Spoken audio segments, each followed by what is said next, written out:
Olá, eu sou Lívia Leão e esse é um Lino Livro.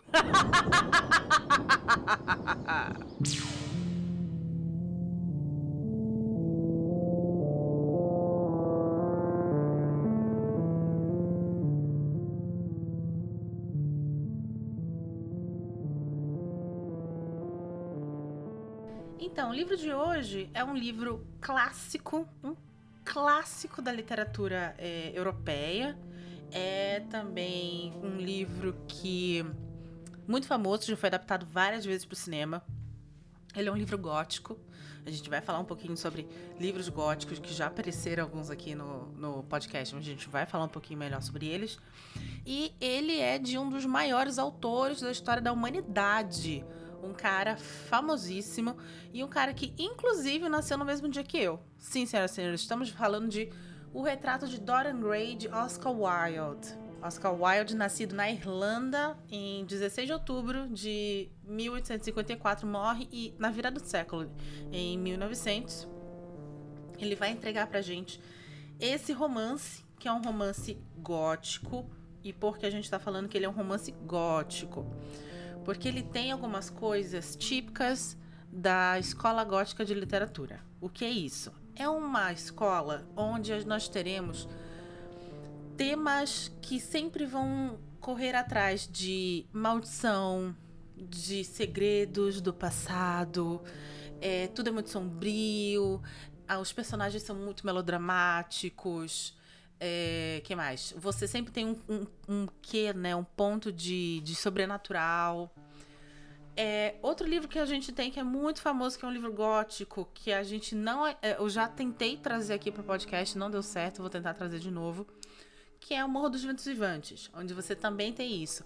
Reviravoltas, segredos do passado, armadilhas, um personagem muito vilanesco, uma coisa bem melodramática e aquele quesinho ali de sobrenatural, de fantasmas ou bruxas ou maldições e tal.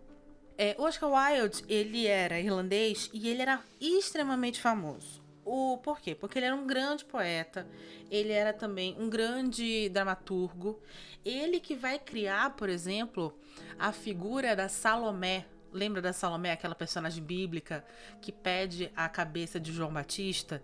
Quem cria a Salomé, que nós conhecemos hoje em dia, que é essa mulher femme fatale, que dança a dança dos 7 véus para Herodes e tal, quem cria é ele, né? Então, para você ver o poder da palavra desse homem.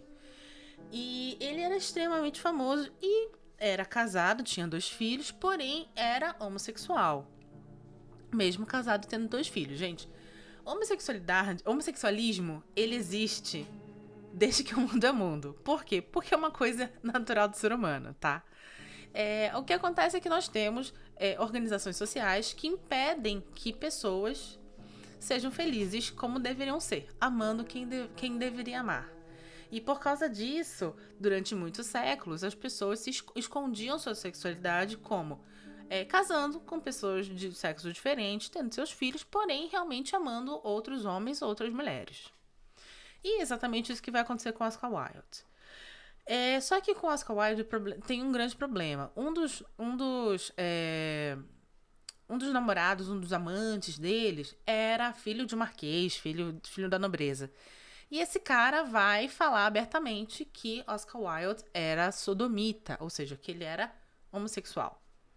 E o que acontece nessa situação? Na Europa, nessa época, especificamente no Reino Unido, ser homossexual, ser gay, era um crime, né? Então, por causa disso, Oscar Wilde vai processar o pai do amante, o que não vai dar certo e ele vai acabar sendo preso por conduta sexual inapropriada com outros homens que ele saía. Ele fica, se eu não me engano, preso por 2 anos e continua sua produção literária dentro da prisão. Isso vai marcar ele, tá bom? Tem um filme que é o Stephen Fry que faz o Oscar Wilde, por sinal, que conta exatamente todo esse processo, da fama até a derrocada com a prisão por conduta sexual inapropriada. Não tem como não falar sobre isso quando a gente fala sobre sobre Oscar Wilde, e não tem como não falar sobre isso quando nós falamos sobre o retrato de Dorian Gray. Por quê? No retrato de Dorian Gray vai contar a história de um rapaz, o Dorian Gray, que começa o livro muito, muito jovem, belíssimo, e tem o seu retrato pintado por um artista, o Basil.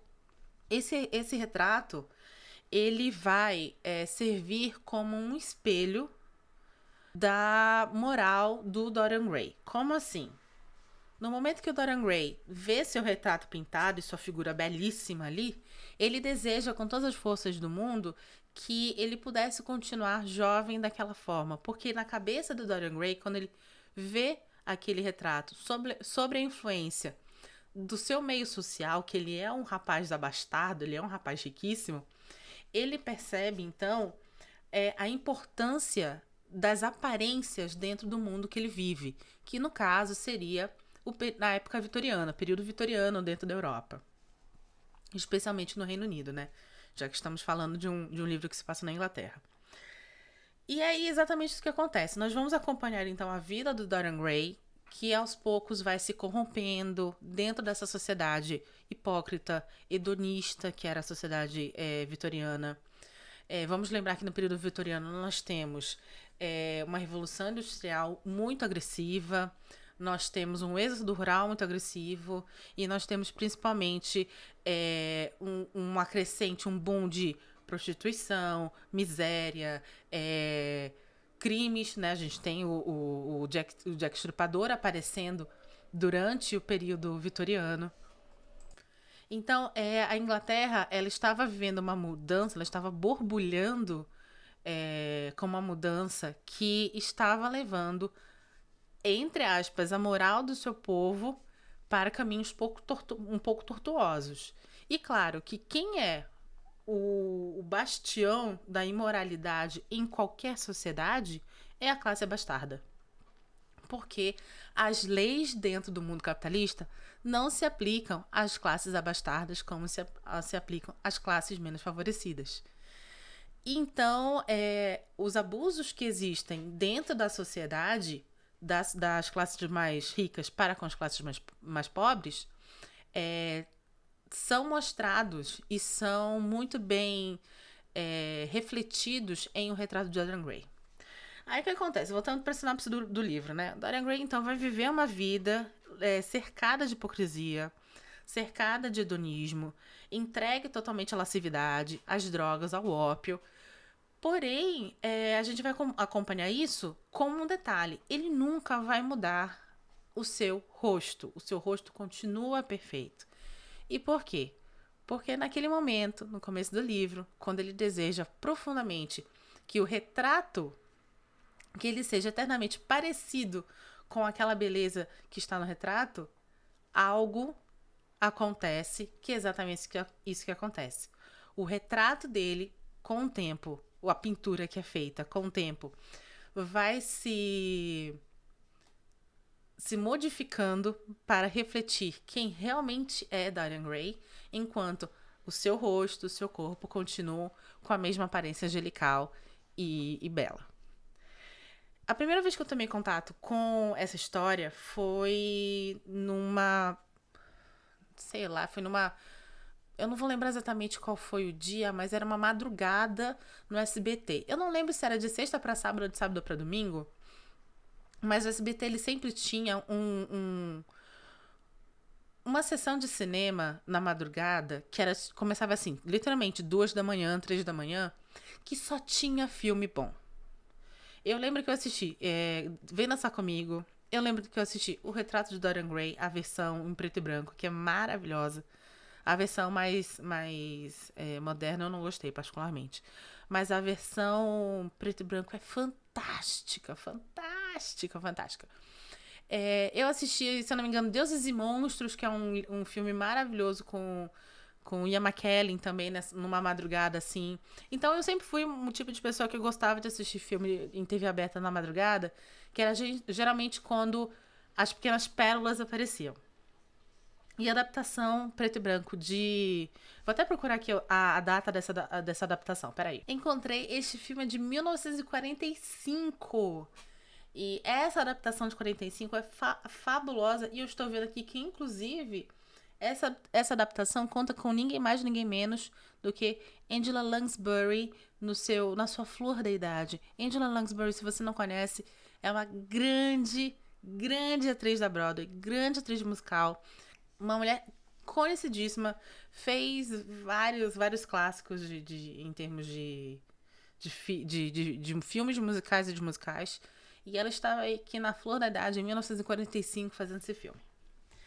Enfim, foi a primeira vez que eu tive contato com o Retrato de Dorian Gray. E é um filme maravilhoso, porque ele exatamente tem essa coisa do toque de sobrenatural, da temática sombria, dos personagens sombrios, do enredo levemente sinistro.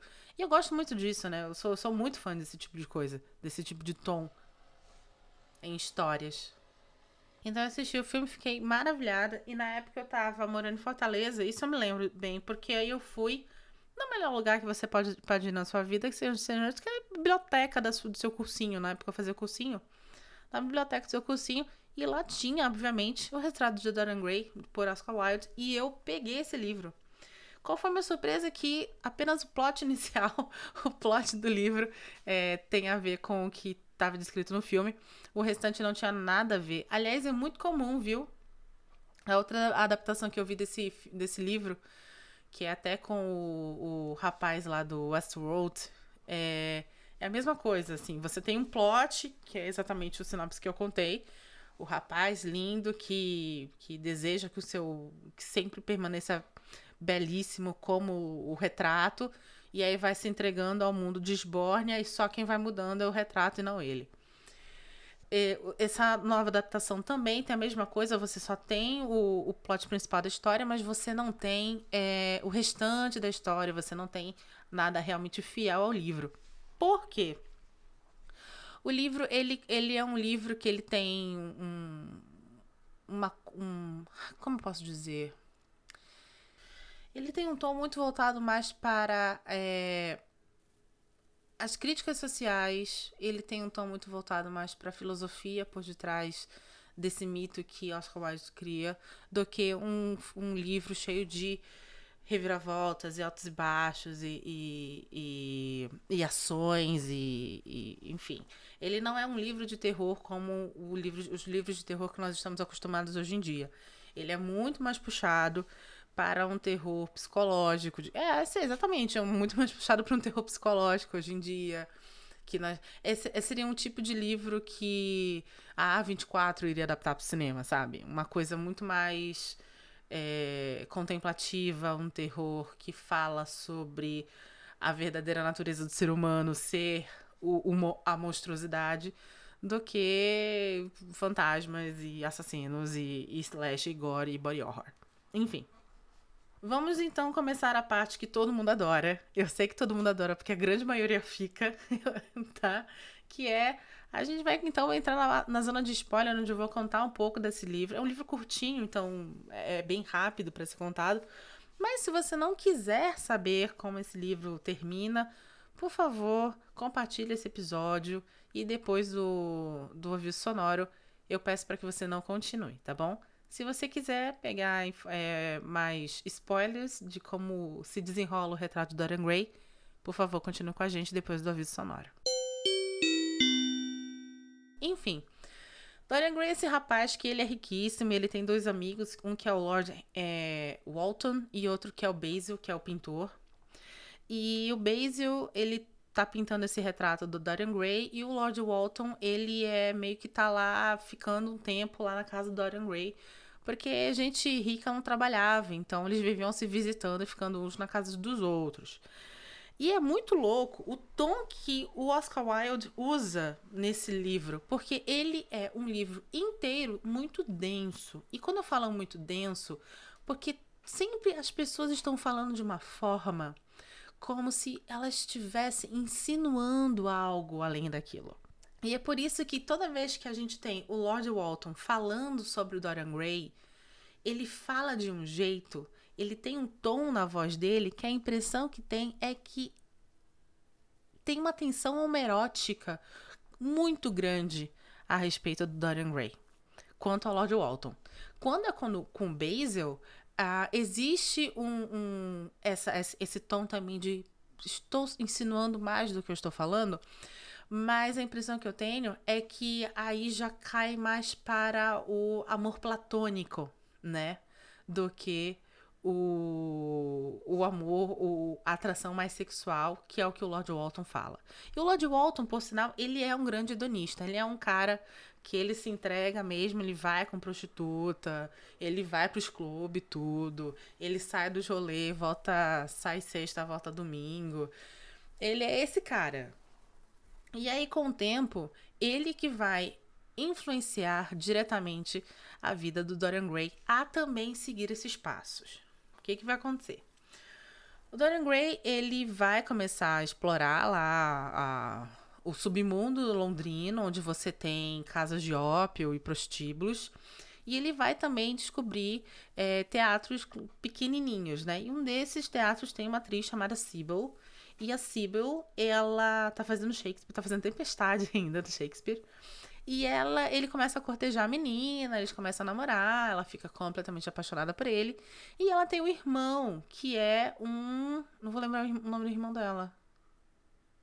Eu não vou lembrar o nome do irmão dela, mas ela tem um irmão que é um marinheiro. E ele fala assim, guria, tu fica ligada, porque esse cara é riquíssimo, você não tem posses. E nós sabemos o que homens ricos querem com garotas como você ou pessoas da nossa classe. Eles só querem diversão. Enfim, aí o que acontece? A Sybil tá completamente apaixonada pelo Dorian Gray. Ele tá falando tudo que ela quer ouvir pra pegar ela. E aí, inclusive, ele meio que promete casamento a ela. E aí, como uma mulher decente nessa época, mulheres decentes nessa época não eram atrizes. Então ela resolve abandonar a companhia de teatro dela para casar com Dorian Gray.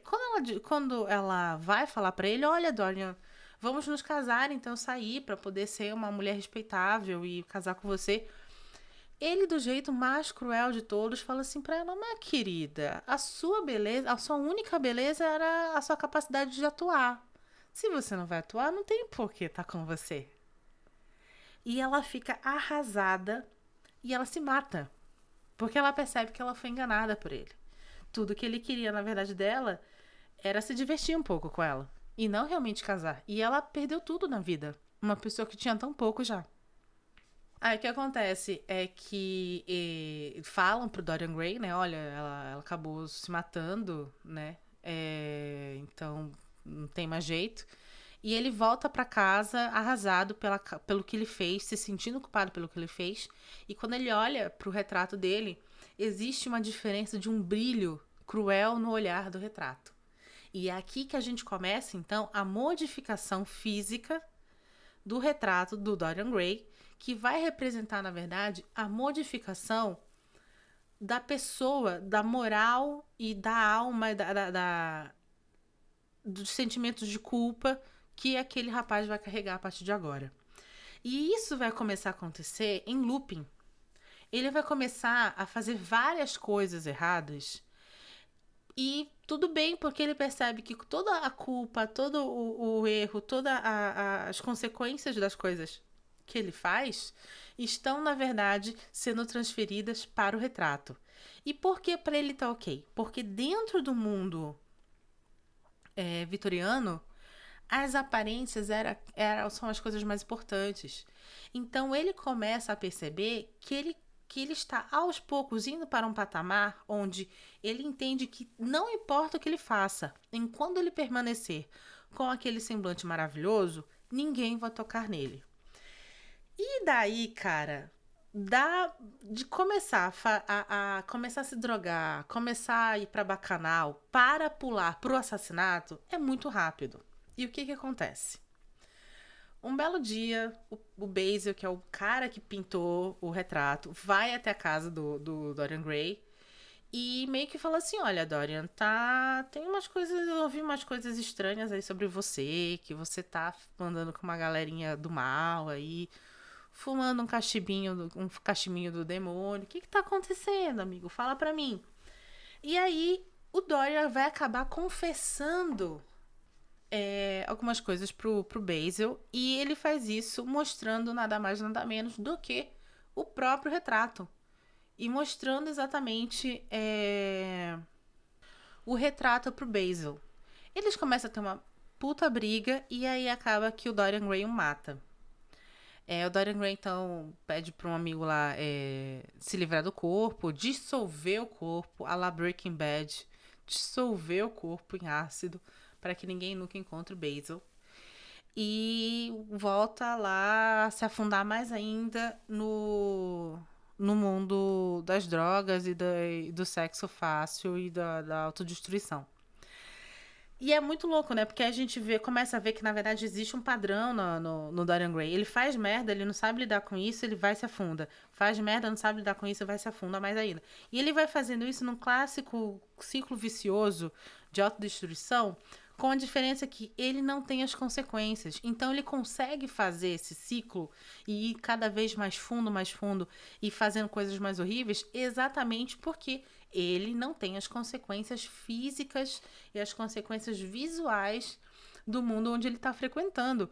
Daí você tira o quão importante e quão crítica está sendo feita, o nível de crítica está sendo feito nesse livro pelo Oscar Wilde sobre a hipocrisia da sociedade da época. Não importa seu crime, não importa a sua devassidão, não importa quão fundo do poço você está. Se você conseguir manter as suas aparências, você vai ser aceito. É isso que Oscar Wilde está falando. Oscar Wilde, ele escreveu esse livro em 1891. Me fala se não é o que estamos vivendo até hoje. Não importa quantos quilos de cocaína você encontre no helicóptero do fulaninho. Enquanto o fulaninho pousar para caras, vão votar nele. É isso, gente. É isso. E não tá tudo bem. Enfim, voltando a Dorian Gray. O que acontece nessa situação é que o Dorian Gray vai acabar nesses mundos de ópio, nessas casas de ópio de prostituição que ele tá indo, reencontrando o irmão da Sybil, que é aquela menina lá que se matou por causa dele. Ele acaba falando o cara meio que reconhece ele, mas ele fala assim, nossa, eu não sei do que você tá falando, olha a minha cara, você acha que eu, com essa cara de bebê, com essa cara de Timothée Chalamet, eu vou... Aliás, ele seria um excelente Dorian Gray. Enfim, com essa cara de Timothée Chalamet, eu vou ter namorado uma garota que se matou 18 anos atrás? Sim, porque existe uma passagem de tempo de 18 anos do Dorian Gray vivendo esse tipo de vida. E aí o cara, o irmão da menina fala assim, realmente você só deve ser parecido com ele. E o Dorian Gray acaba escapando pela tangente. Só que aí tem uma moça lá que fala assim, olha, eu conheço esse cara, ele tá vindo aqui há 18 anos, ele só tem cara de bom moço. Ele provavelmente foi o cara que matou a tua irmã. Você devia ter ido matar ele. O cara vai atrás dele, tá tendo ali uma caçada, o cara começa a perseguir o Dorian Gray, tá tendo ali uma caçada e o rapaz acaba sendo morto por acidente durante essa caçada. Mais uma vez, o Dorian Gray se afunda na culpa. Mas e aí, dessa vez, ele resolve então mudar, né? Aquele momento que a pessoa vai pra Universal e resolve mudar. E aí ele começa a mudar, falando assim, olha, a primeira coisa que eu vou fazer, eu vou confessar que eu sou uma pessoa horrível pra minha namoradinha. Ele tá namorando uma menininha, que é uma garota lá, ela não é pobrinha, mas ela é de origem humilde, e que lembra muito ele da Sybil, né? E ele fala pra ela assim, olha, você precisa se afastar de mim, porque eu não sou boa coisa, eu sou uma pessoa horrível, eu sou uma pessoa cruel. E ela não acredita nele porque ele é uma pessoa linda, ele é doce, ele tem uma cara de jovem inocente. E aí, durante uma conversa com o Basil, ele começa a entender que a beleza dele não, a vontade que ele tem de mudar, de agora ser uma pessoa boa, não é uma vontade que vem no coração. Na verdade, é mais uma forma que ele tem para se drogar. Como é que eu posso explicar isso? Ele usa essa artimanha para continuar se sentindo, para continuar suprindo as suas as suas características narcísicas. É assim mais ou menos que o livro explica. Que toda a forma de autossacrifício que ele faz para ser uma pessoa boa e terminar acho que é Harriet, o nome da menina. Tudo isso, na verdade, é mais uma forma de vaidade, mais uma forma de autoindulgência. É isso. É que nem aquelas pessoas que falam assim: olha, vá por mim, eu não como carne, eu sou vegana. Eu sou budista, eu sou vegana, eu faço yoga 200 horas por dia. Eu cuido de um abrigo de 480 mil animais. Então eu sou uma pessoa muito boa. Você é uma pessoa horrível, então eu vou apontar o meu dedo na sua cara sempre que você fizer alguma merda, porque por causa de tudo isso, eu provo que eu sou melhor que você. É isso, é isso. É sobre isso. É por isso que o Dorian Gray resolve, então. É a última cartada na personalidade, da personalidade narcísica dele. É tentar ser uma pessoa boa. E não porque ele quer, não porque ele realmente está arrependido. Que ele está vivendo há 18 anos fazendo isso com pessoas. Isso, na verdade, é mais uma curiosidade dele em saber como ele pode se sair dessas situações e ainda por cima alimentando sua vaidade. Cara, é muito louco isso. Porque quantas vezes você já conheceu esse tipo de pessoa? Que fala assim, nossa, com o iPhone na mão, tá? Você compra no AliExpress, mas lá eles usam trabalho escravo. A pessoa tá com o iPhone na mão, mas ela está mais interessada em suprir a sua necessidade de vaidade apontando o dedo pra você. É exatamente isso que Dorian Gray está fazendo no final desse livro. Fico até nervosa de lembrar, porque eu já vi muito esse tipo de situação. Aí, quando ele percebe isso, ele pira de vez. Porque ele já tá numa fase da vida dele que ele já viu tanta coisa horrível provocada por ele mesmo. Ele já viveu tanto tempo dentro do caos e dentro da miséria humana moral que ele tem um ataque de loucura em um determinado momento. Vai até uma sala onde ele está guardando secretamente o quadro, que ele não mostra mais para alguém, porque o quadro está totalmente desfigurado, devido a anos e anos e anos de abuso da alma do Dorian Gray.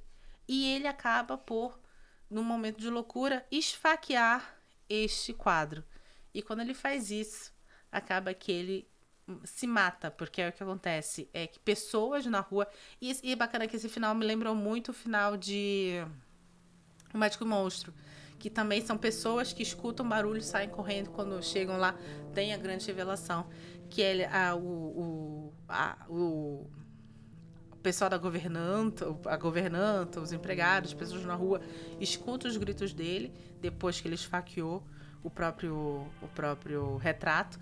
Quando entra na sala, você não tem o Dorian Gray, você tem um velho, decrépito, com a figura toda deformada, com pústulas, com coisas secas, com a roupa, com a pele ressecada, cheia de rugas, uma coisa horrorosa, deitado no chão, esfaqueado, enquanto o retrato voltou a ser jovem. E acaba, então, a história.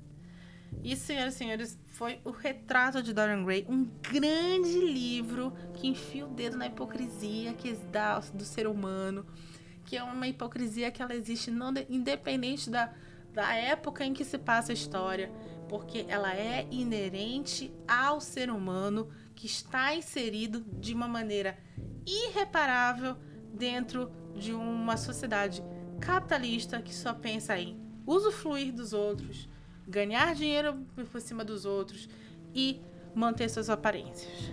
É isso, não tenho mais nada para falar sobre esse livro hoje. Meu nome é Lívia Leão e esse foi o Li no Livro.